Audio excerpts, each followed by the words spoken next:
सह्याद्री देवराई की तरफ से मैं सबका अभिनंदन करता हूं और यहाँ पे जितने भी लोग आए हुए हैं उन सबको धन्यवाद देता हूं सह्याद्री देवराई के साथ हाथ में हाथ मिलाने के लिए, कदम से कदम बढ़ाने के लिए।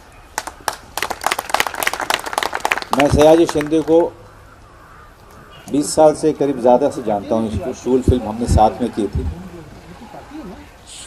और एक अभिनेता के तौर पे तो इज्जत हमेशा से की है, लेकिन एक व्यक्ति के तौर पे उसे प्यार करता हूँ, बहुत ज़्यादा प्यार करता हूँ। और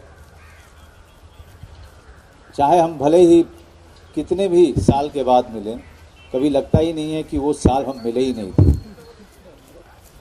ये हमारी दोस्ती है, ये हमारा रिश्ता है।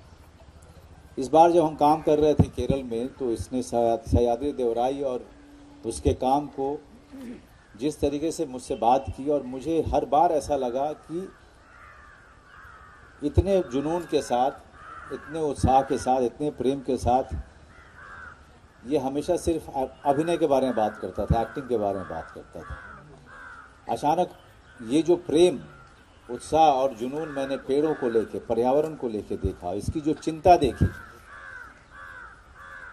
मुझे लगा कि शायद ये एक मौका है सयाजी और उनके साथियों के साथ आने का, जो ये मौका मुझे ये लोग दे रहे थे। और ये मौका देने के लिए सह्याद्री देवराई, सयाजी शिंदे, अरविंद, इन सबका बहुत बहुत धन्यवाद मुझे इस नेक काम से जोड़ने के लिए, क्योंकि मेरा अपना मानना है कि बातचीत करने का समय खत्म हो चुका है। ये भाषण जो मैं अभी दे रहा हूँ, ये बोलते हुए भी मुझे गिल्ट हो रहा है कि मैं ये क्यों दे रहा हूँ, खास करके पर्यावरण को लेकर के। मैं कोई महान काम नहीं कर रहा हूँ, मैं एक महान काम के साथ जुड़ रहा हूँ ताकि धरती को बचाने में एक छोटा सा सहयोग मेरा भी हो सके। जैसा मैंने पहले भी मीडिया के भाइयों को कहा कि धरती तो रहेगी, धरती फिर से अपने आप को संवार लेगी। धरती यहां पे करोड़ों साल से है, लेकिन मानव जाति का क्या होगा? आज मानव जाति को अपने आप को बचाने का समय आया है, और ये समय हम लोग ऐसे संकट में हैं, और इस संकट में हमने अपने आप को डाला है, क्योंकि लालच, ज्यादा से ज्यादा पैसा ये कमाने के चक्कर में, लालच के चक्कर में हमने धरती को बहुत बर्बाद किया। हम तो ज़मीन ऐसे खरीदते हैं जैसे कि हम साथ में लेके जाने वाले हैं। पता नहीं हमसे पहले कितने लोग उसी ज़मीन को खरीद चुके हैं, बेच चुके हैं और जा चुके हैं। हमने इस बात को कभी समझा ही नहीं। तो मैं फिर से उसी बात पे आ रहा हूं कि अब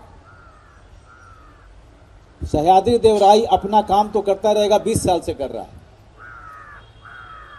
लेकिन जो लोग अभी तक जुड़े नहीं हैं, मेरा संदेश उनको है कि आप भी आइए। अगर आप नहीं आ सकते कोई बात नहीं, आप अपना सह्याद्री देवराई बना लीजिए, आप अपने स्तर पे काम कीजिए। ऐसे हजारों लोग, न सिर्फ महाराष्ट्र में बल्कि पूरे भारत देश में ऐसी संस्थाएं होनी चाहिए, ऐसे लोग होने चाहिए, ऐसे दल होने चाहिए जहां पर पेड़ उनके संस्कृति का, उनके परिवार का, उनके स्कूल का, उनके उत्सव का हिस्सा बने। 26 जनवरी है तो हम पेड़ लगाएंगे, बच्चे का जन्मदिन है तो पेड़ लगाएंगे, किसी की मृत्यु हुई तो हम पेड़ लगाएंगे। पेड़ों को उत्सव के साथ या किसी भी अवसर के साथ अब जोड़ने का समय आ गया है।